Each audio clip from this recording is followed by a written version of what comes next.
Muito bem.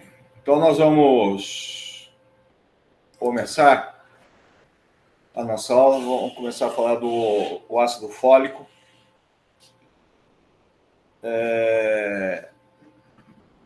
Drogas antifólicas. Um minutinho só, gente. Por favor. Desculpem.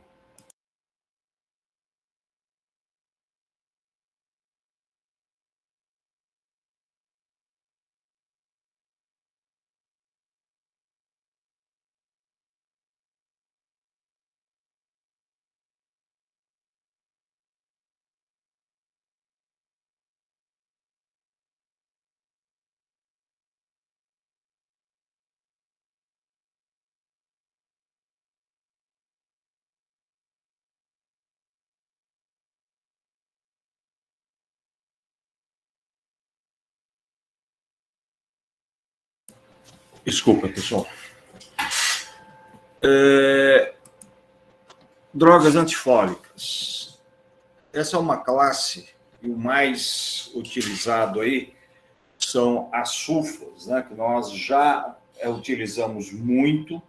Hoje ainda se usa, mas usa menos, mas usa, né? E foi descoberto também por acaso, né? A pesquisa começou em 1932. Deixa eu ver. Através de um corante, né? O propanzilrubum, que se transforma em sulfanilamida.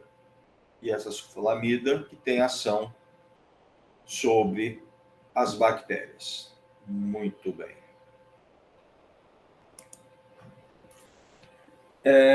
Essa classe acaba sendo uma classe de antibióticos de amplo espectro, pega bactérias gram-positivas e gram-negativas, em alguns casos também pega fungos e protozoários, tá? Aí algumas espécies, né, sensíveis a essa classe. Como que essa classe age? As sulfonamidas, elas possuem uma estrutura muito parecida ao ácido paramino benzoico, que é o PABA, né? E o PABA, a bactéria, ela necessita desse PABA para que ela sintetize o ácido fólico. Isso vocês devem ter visto em microbiologia. Então, a estrutura é muito semelhante da sulfa, né, da sulfa com o PABA. Tá?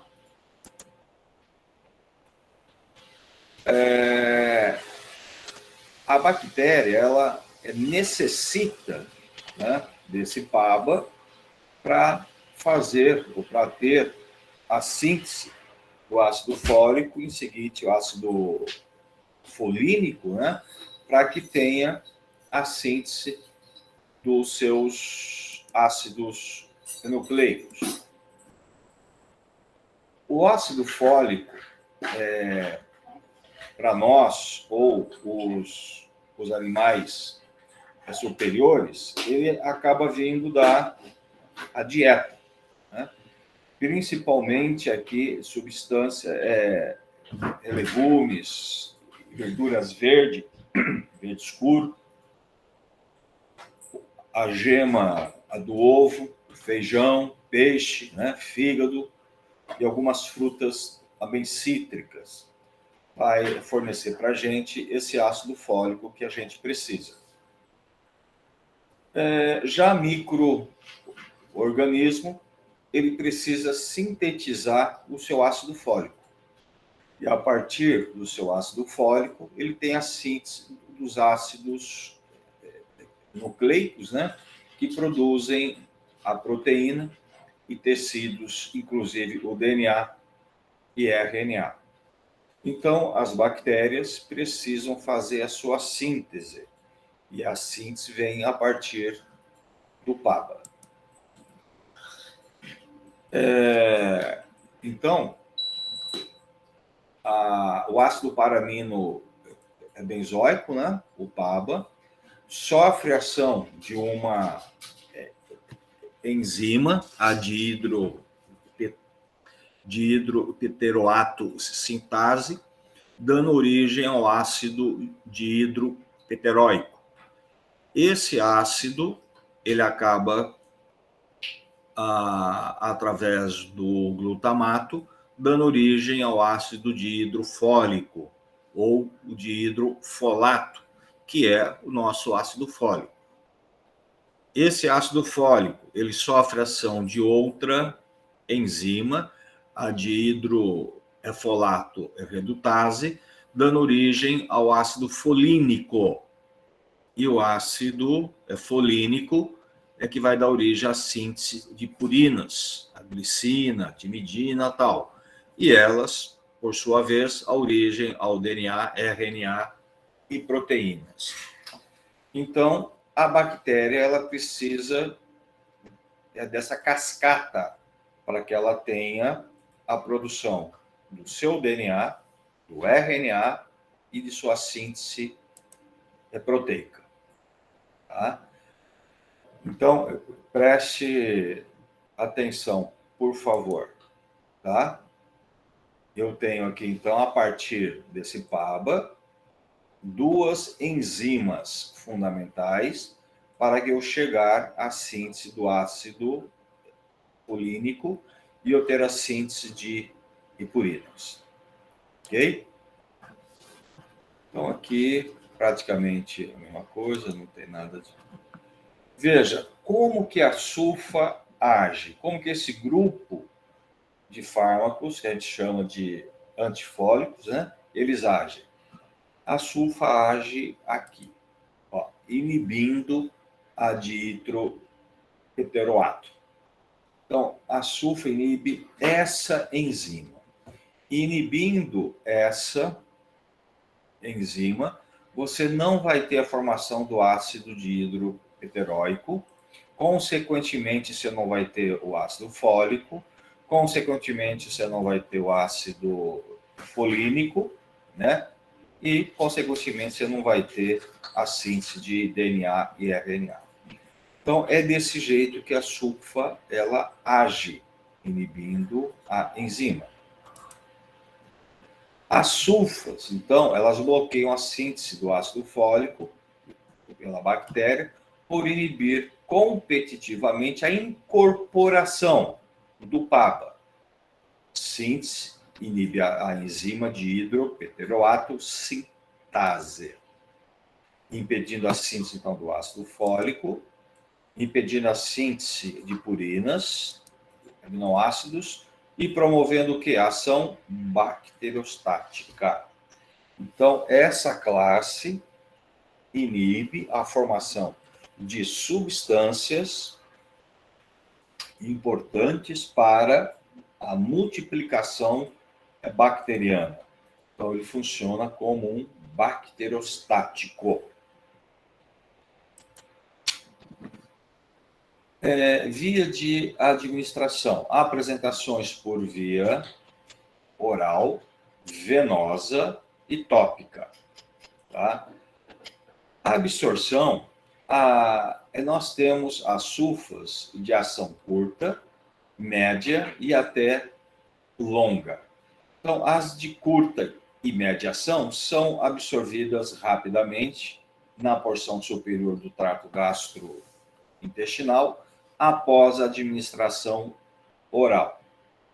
A sulfa sofre a metabolização hepática, tá?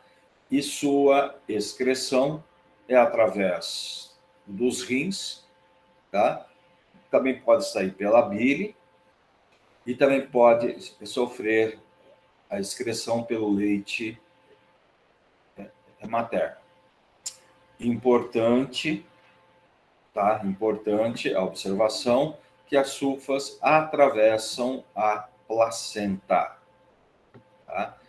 Em pacientes com insuficiência renal, pode haver acúmulo de droga, tá? O que pode gerar efeito tóxico. A classificação das sulfas. Curta e média ação. Sulfixazol, sulfadiazina e sulfametaxazol. Nós utilizamos muito na clínica a sulfametaxazol, bastante utilizada na clínica. Já foi muito mais, mas ainda é. E temos as sulfas de ação longa, sulfametoxipiridazina e a sulfadoxina. E também temos sulfas que são limitadas ao trato gastrointestinal. Elas não sofrem absorção. É o caso da sulfasalazina, que a gente usa muito em casos de colite, doença de Crohn, também está sendo utilizada a sulfasalazina. Então, a sulfasalazina, ela não é absorvida, ela tem a sua ação limitada ao trato gastrointestinal. E tem as sulfas tópicas, né? Acetato de mafedina, sulfadiazina tópica e sulfadiazina de prata. A sulfadiazina de prata, ou também chamada argêntica, é bastante utilizada em ambiente hospitalar, para infecções de pele, queimaduras, essas coisas. Entre essas todas, o que a gente mais se utiliza é a sulfametaxazol, tá? E a sulfasalazina, né? Que tem ação a nível intestinal. Então, aqui só a gente ter uma noção da cinética. Veja, a ação é prolongada. Olha, gente, em relação à meia-vida, de 100 a 230 horas. Se isso aqui provocar uma toxicidade, imagine quanto tempo que isso aqui vai ficar a nível de organismo, né? Bom, sulfas de de absorção e eliminação rápidas. Dose de manutenção, repetida a cada 4 a 6 horas. Sulfa de absorção rápida e eliminação lenta. Doses de manutenção a cada 12 ou 24 horas, ou até a cada semana, no caso daquelas sulfas de meia-vida longa, né? De 100 horas, 200 horas. Então, aí faz a administração a cada semana. Todas elas se distribuem muito, havendo altas concentrações em saliva, leite materno, tecido prostático, líquido seminal, pulmonar inflamado e até na bile.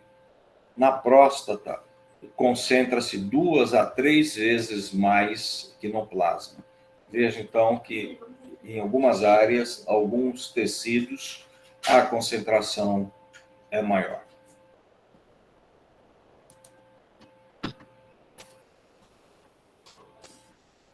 Indicações clínicas. A sulfa acaba sendo bastante utilizada em condições de profilaxia em HIV, né? Se usa muito.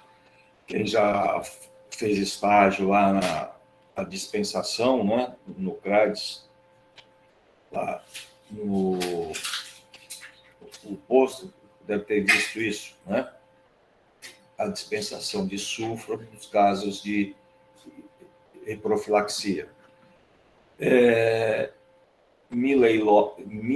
Milioidose, oh Jesus, que é causada por pseudomonas, né? Aí a gente usa com associação a outros tipos de antibióticos. Nocardiose, isolada ou associada. Brucelose, também usa em associação. Toxoplasmose gondii, isolada ou também associada. E aí vai, né? Infecções respiratórias, infecções urinárias. Gente, em tudo isso, tá? O que a gente ainda usa com muito mais frequência é para infecções urinárias, tá? Para as outras infecções, ao longo dos anos, foi aparecendo muitas resistência a essa classe. E aí, então, o que a gente usa mais hoje é para alguns tipos de infecções urinárias, tá? Não que não possa ser usado para as outras, também pode. Em caso de infecções e feridas e queimados, a gente usa muito a argêntica, né? Que é aquela sulfadiazina associada com prata, íons de prata. Efeitos adversos. As sulfas, elas podem promover náuseas, vômitos, diarreia, anorexia, sensação de boca amarga e outros distúrbios de esfera digestiva. Veja, de 1 a 2% com sulfas de ação rápida. Então a incidência também é muito baixa. Sulfas mais primitivas podem provocar um dano renal. Forma depósitos de cristais, né? Então gera a cristalúria e pode gerar o processo obstrutivo, tá? Mas essa era com as sulfas mais primitivas. Pode dar rush, pode, febre, icterícia, lúpus induzido por drogas. Então isso são mais excitações, né? A incidência é muito baixa. Fotossensibilidade, a pessoa fica muito sensível à luz. A nível de SLC, é muito raro a sulfa produzir alguma coisa, mas em altas doses pode dar encefalopatias e até psicose, tá? Hepatite e pancreatite, é raro acontecer, mas pode acontecer. Alterações hematológicas, anemia, agranulocitose, trombocitopenia, leucopenia, tudo isso já foi observado com o uso de sulfas. Não que seja algo recorrente, algo mais corriqueiro, não, mas já houve citações. Tá? Gente, alguma dúvida com relação a esses nomes? Tudo bem? Quer dúvida? Só falar. Veja algumas reações a nível dermatológica. As alterações observadas mais frequentemente são as manifestações na esfera dermatológica. Olha só a hipersensibilidade à sulfa. Pode acontecer de 2 a 3% dos pacientes. Olha como é que fica, tá? A vermelhidão, forma crostas, tá? Isso aqui é alergia à sulfa. Uma toxicidade, tá? Importante. Em animais, existem a comprovação da teratogenicidade. Então, a sulfa é teratogênica. Pode ocorrer, tá, o que a gente chama de kernicterus, tá? Pode ocorrer. Só deve ser utilizada em situações de elevado benefício, tá? Em casos de associação. Então, a sulfa deve ser evitada ao máximo em gestante, tá? Porque pode gerar esse kernicterus. E o que é o kernicterus? A gente vai ver já o que é isso. Olha, o kernicterus, tá? Nada mais é do que um acúmulo, uma impregnação de bilirrubina a nível cerebral. Aqui é um corte tá? De cérebro, tá? De criança. Ó, a impregnação, tá? A nível de tecido nervoso, ó, impregnação, tá? E isso é muito perigoso, tá? E por que gera isso? Porque a bilirrubina, que é produzida pelo nosso organismo, ela se liga muito a proteínas plasmáticas, tá? As sulfas também se ligam às proteínas plasmáticas, do mesmo tipo que a bilirrubina se liga. Então, quando você usa a sulfa acaba deslocando a bilirrubina da proteína, a sulfa acaba ela se ligando à proteína e você acaba tendo aumento da bilirrubina livre. E essa bilirrubina, ela atravessa a barreira hematoencefálica do recém-nascido e vai se depositar onde? A nível de SNC. E aí que forma, então, o kernicterus. Tá? Então, veja, a origem do kernicterus é através do aumento da bilirrubina livre, em razão do deslocamento da bilirrubina das proteínas plasmáticas pela sulfa. Ok?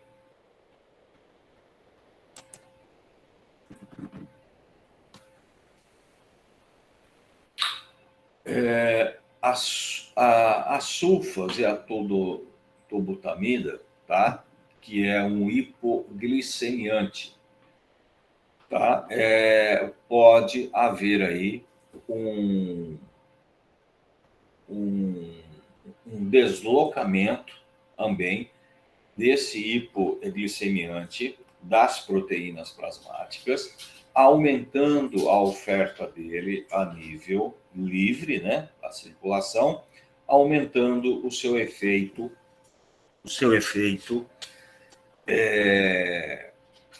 hipoglicemiante. Então, ela pode gerar uma hipoglicemia. Os anticoagulantes orais, a mesma coisa, tá? Também pode ocorrer um deslocamento a nível proteico dos anticoagulantes e esse paciente pode apresentar hemorragias pelo aumento do efeito. Tá? O tiopental, que no caso é uma sulfa, aumentando o efeito, né, do tiopental, que é um anestésico. É um barbitúrico, né? Na realidade. Os anticoncepcionais orais combinados, a sulfa reduz também o efeito dele, tá? Aqui pode ser também por deixar ele mais livre, metabolização mais rápida, e também por aumentar o trânsito intestinal, por mexer na flora intestinal. E aí você acaba perdendo a reabsorção dos contraceptivos, diminuindo o efeito dele.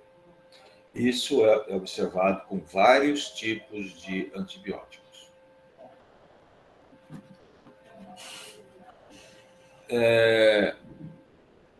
Antiácidos orais, o antiácido modifica o pH gástrico e com isso acaba influenciando na absorção.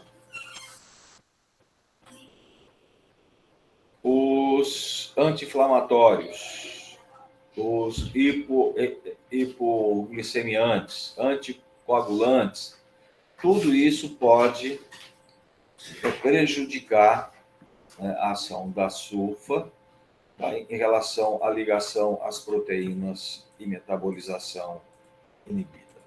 Não se deve utilizar sulfa e consumir bebida alcoólica, Não deve, porque você inibe, tá, a metabolização dos aldeídos, e isso leva a um efeito tóxico, chamado de efeito antabus, né?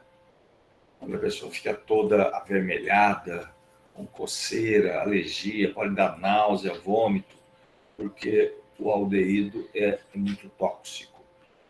E a sulfa inibe a degradação dos aldeídos.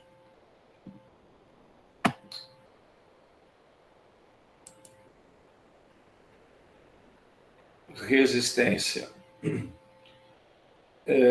As bactérias acabam, né, evidentemente, ficando resistente à sulfa. Existem muitos casos de resistência. A mutação genética resultando, então, em superprodução de PABA, ou alteração da estrutura da enzima que passa a ter baixa afinidade com as sulfas. Então, eles aprendem a se defender. Uma superprodução de PABA tem sido implicada com a resistência da Neisseria gonorrhoeae e Staphylococcus aureus.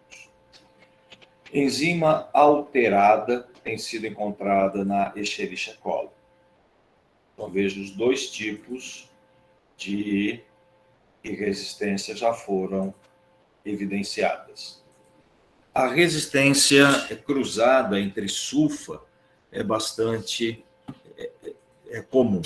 Entre elas, estimular a resistência.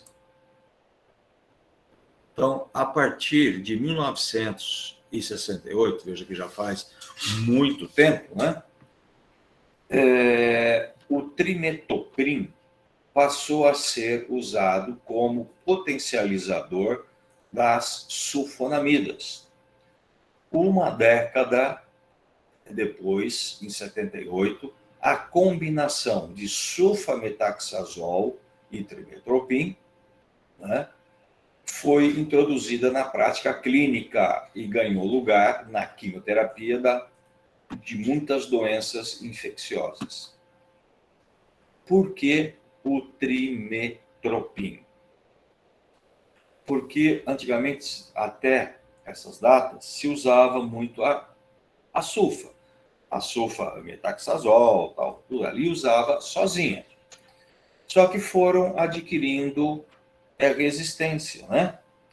Ou resistência pela inibição de enzima, ou uma produção muito aumentada de PABA, que a enzima não dava conta de inibir todo aquele PABA. Mas lembra que, a partir daquela primeira enzima, onde é o alvo de ação, a sulfa, depois, mais embaixo, para dar origem ao ácido folínico, existe uma outra enzima, né, para dar origem ao ácido folínico. Então, quando começou a aparecer muitas cepas resistentes à sulfa, começaram a trabalhar para inibir essa resistência. E aí foi que chegaram ao trimetoprim, que é uma substância que inibe essa segunda enzima. Então, aí que foi um potencializador da sulfa. Por isso que se passou a utilizar sulfametaxazol mais trimetoprim. Tá? E essa associação a gente usa até hoje. Tá? Quem conhece aí o Bactrim, Bactrim F, a gente usa muito para infecções urinárias, é o exemplo do trimetoprim mais sulfametaxazol. E isso aí foi usado, a gente usa isso há muitos anos. Tá? Então, aqui, as sulfas fazem isso, tá? E o trimetoprim inibe essa segunda enzima, não deixando formar o ácido folínico. Então, a bactéria, ela se defendia, né? produzindo muito PABA, a ponto que essa enzima não conseguia dar conta, né, a inibição para de inibir todo esse PABA e acabava tendo, então, a síntese de outros da cadeia. Ou a modificação da enzima, né, que não conseguia degradar. Mas, chegando aqui, com a inibição da segunda enzima, se escapasse dessa, a outra pegaria e inibiria a formação do ácido folínico. Então, essas duas substâncias acabaram sendo associadas e utilizadas por anos e muitos anos. Até hoje a gente usa. Se descobriu outras substâncias que faziam a mesma coisa, mas o trimetoprim foi o escolhido. Por quê? Porque ele tem a mesma característica cinética do sulfametaxazol. Então, foi escolhido o sulfametaxazol para se associar ao trimetoprim, pelas semelhanças cinéticas em relação à absorção, à meia-vida e tudo isso, né? Já comentei isso com vocês. Quando se vai associar fármacos, a gente precisa associar fármacos compatíveis com a farmacocinética, né? Não posso usar um fármaco de meia-vida de 6 horas e outro de meia-vida de 24 horas. Não tem como. Ok? A sulfasalazina, gente, é aquela sulfa que eu falei que tem... ela não tem absorção, tá? Você faz a administração oral e a nível intestinal ela sofre uma dissociação, onde a sulfapiridina mais o ácido 5-aminosalicílico. Então, vai formar aqui o que a gente chama de 5-asa, tá? 5-asa, que é o amino salicílico. Vocês conseguem ver alguma semelhança com esse nome? Né? Ácido 5-aminosalicílico é muito semelhante ao ácido acetilsalicílico, né? Então, esse 5-asa, ele tem também uma ação anti-inflamatória. Ele fica a nível intestinal, ele não tem ação periférica, porque ele não sofre absorção. Então, ele age a nível intestinal, tendo uma ação anti-inflamatória intestinal. Então, a gente acaba utilizando ele para a doença de Crohn e para as colites ulcerativas, tá? Justamente porque ele tem essa ação anti-inflamatória. Ok? Então, a sulfasalazina.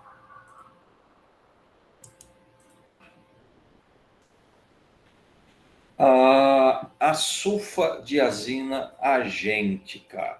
Na realidade, essa sulfa associada ao íon prata, né, ela passa a ter uma ação bactericida. A sulfa é bacteriostática, mas quando ela é associada ao íon prata, ela se torna bactericida, né? E aí, isso aqui é um creme, não é dermatológico, é dermatológico, e acaba tendo uma ação tanto para gram positivo quanto para gram negativo. Serve também para candidíase e pseudomonas, tá? Então, em pacientes queimados, feridas infectadas, infecções ginecológicas vaginais, tá? Pode usar, então, a sulfadiazina agêntica, onde esse íon prata acaba tendo ação bactericida junto com a sulfa.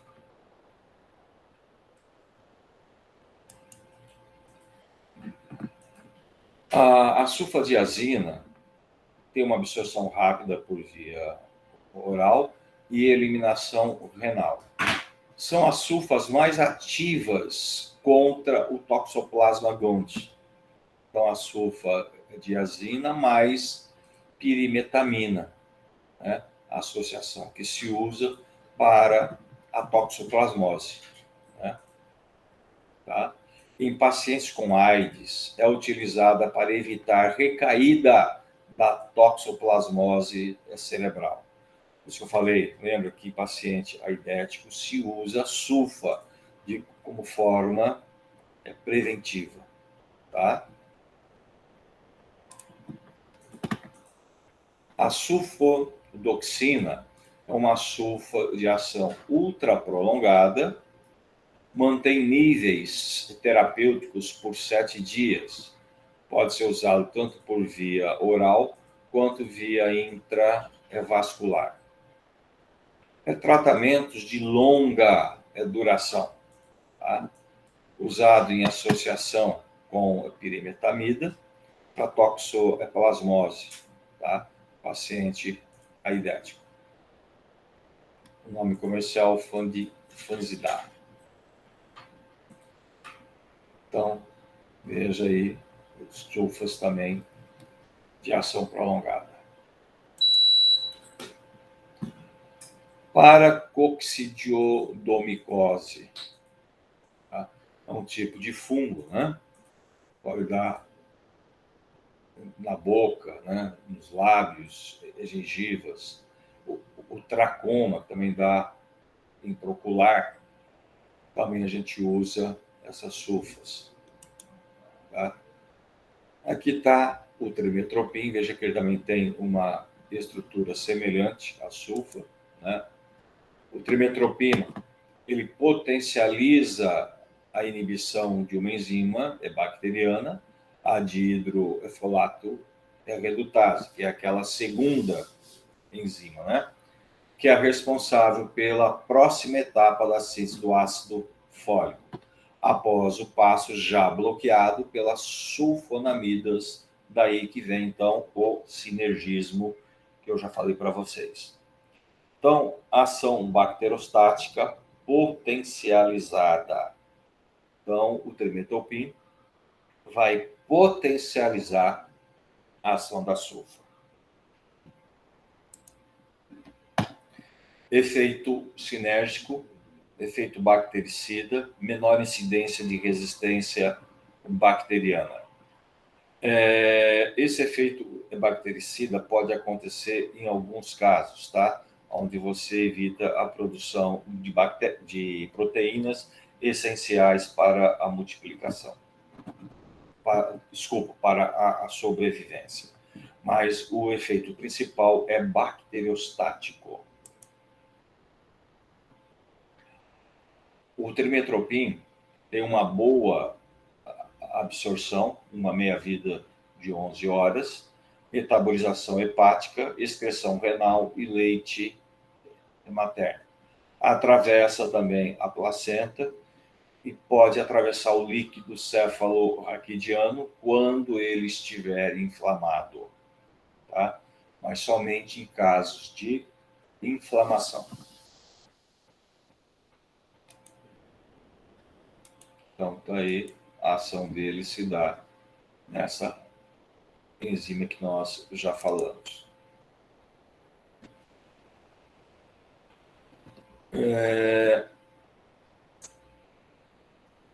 Aqui só para comparar, são dores não têm interesse para nós. Veja aí alguns exemplos, né? O clotrimazol, que era o sulfametaxazol mais a trimetopina, né? E depois o nome comercial bem forte, né, que pegou muito, foi o Bactrim, né? Tá.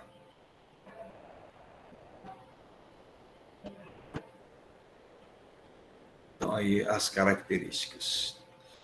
E essas duas substâncias se ligam muito às proteínas plasmáticas. E isso que faz ter aquelas interações, né, cinéticas que nós vimos com alguns fármacos, anticoagulante, hipoglicemiante, né, porque acaba deslocando esses fármacos da ligação proteica. As indicações clínicas, tanto do trimmetoprim quanto da sulfa, né? As indicações são muito semelhantes, por isso a gente usa elas juntas, para ter a potencialização desse efeito. Então, são praticamente as mesmas que a gente mostrou lá atrás, no caso da sulfa.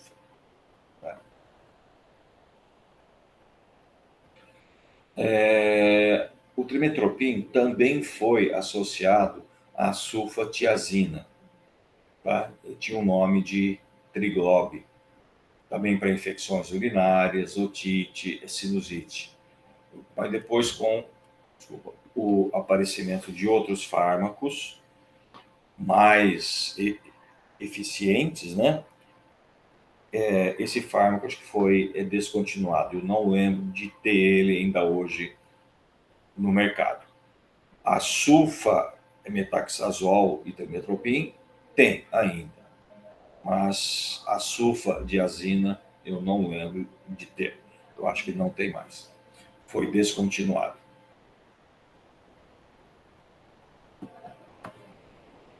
São medicamentos bem tolerados. Teratogênese em animais, a gente já falou.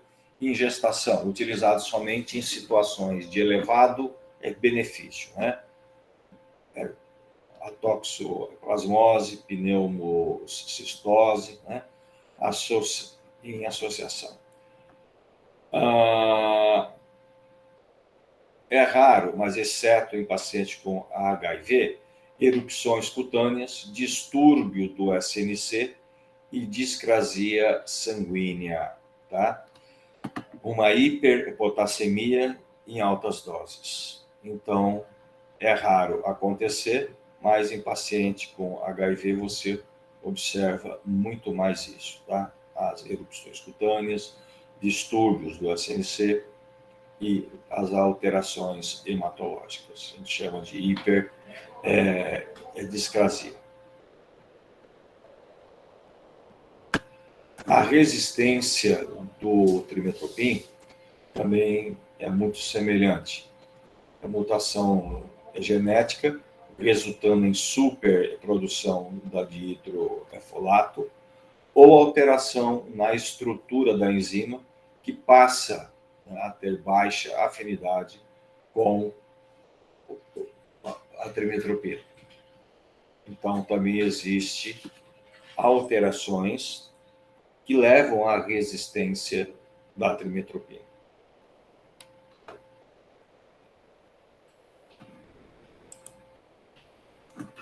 A incidência de resistência bacteriana à associação é menor do que observada quando cada fármaco é utilizado individualmente. Então, quando você usa sulfa-metaxazol e trimmetoprim junto, a incidência do surgimento de resistência é muito inferior do que se você utilizar a sulfa-metaxazol sozinha ou você usar o trimmetoprim sozinho, tá? Por isso a gente fala que potencializa efeito, por isso que é usado em associação. E sulfa é isso daí.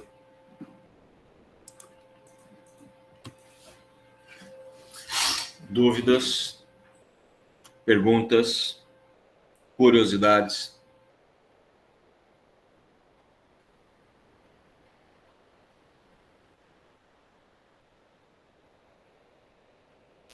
Tudo certo, prof. Beleza?